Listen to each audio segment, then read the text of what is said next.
Hello guys, আমি অনু আবার চলে এসেছি একটা নতুন ভিডিও নিয়ে, একটা নতুন ভ্লগ নিয়ে। আজকে আমি, আমার হাজব্যান্ড এবং আমার বেটু আমরা তিনজনে মিলে বেরিয়ে পড়েছিলাম একটা নতুন জায়গায় যাওয়ার উদ্দেশ্যে। তো চলো আমাদের সঙ্গে যেতে থাকো আর দেখে নাও কোথায় যাচ্ছি আমরা। আজকের ওয়েদারটা দেখছো তো কত সুন্দর। আমরা গ্রামের সাইডে থাকি, অর্থাৎ আমার শ্বশুরবাড়ি গ্রামের সাইডে।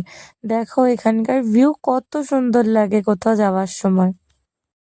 তারপর ফার্স্টে আমরা আমার হাজবেন্ডের মামা বাড়ি যাই এবং ওখান থেকে আমাদেরকে গাড়ি পাঠানো হয় আমরা যেখানে যাব সেখান থেকে পিক করার জন্য। তো এই দেখো আমাদের জন্য গাড়ি পাঠিয়ে দিয়েছে। আমি এবং আমার মামা শ্বশুরের মেয়ে মানে আমার ননদ, তার হাজবেন্ড এবং আমার হাজবেন্ড আমরা সবাই মিলে পৌঁছে যাই সেই জায়গাটাতে। তো এখানে হচ্ছিল একটা ব্রাহ্মণদেরকে নিয়ে অনুষ্ঠান করা। আমরা ব্রাহ্মণ ফ্যামিলি থেকে বিলং করার জন্য এখানে আমাদেরকে আমন্ত্রণ করা হয়েছিল। সবার ফার্স্টে আমরা যাবার পর আমাদের পা ধুইয়ে দেওয়া হলো এবং মাটির থালাবাটি গ্লাস দিয়ে খুবই যত্ন সহকারে খাবার খেতে বসানো হলো। ওনারা কিন্তু আমাদের সাথে অনেক ভালো ব্যবহার করেছেন এবং অনেক বেশি সম্মান করেছেন। আজকালকার দিনে ব্রাহ্মণদের প্রতি এত সম্মান আমি কোথাও দেখিতে পাই না।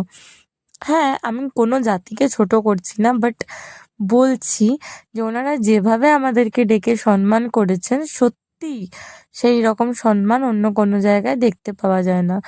তো এখানে অনেক ওয়েটার্স থাকা সত্ত্বেও ওনারা নিজের ফ্যামিলি মেম্বার্সরা সবাই মানে সবাইকে যাদেরকে তারা নিমন্ত্রণ করেছিলেন নিজেরাই খাবার সার্ভ করছিলেন। ছেলেদেরকে একটি আলাদা সাইডে এবং মেয়েদেরকে একটি আলাদা সাইডে বসানো হয়েছিল। খাবারের তো সেই একেবারে এলাহি আয়োজন। আমার তো সব খাবারের নামও মনে নেই, যেগুলো মনে আছে সেগুলো তোমার সাথে শেয়ার করছি।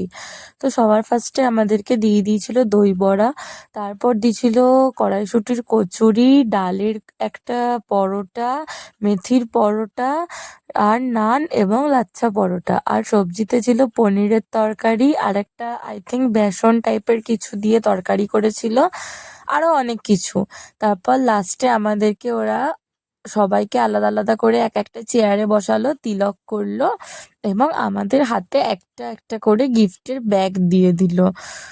অনেক কিছু, অনেক ভালো গিফট আমরা পেয়েছি। তারপর অনেক ভালো করে সম্মান করে আমাদেরকে বিদায় দেয়া হলো।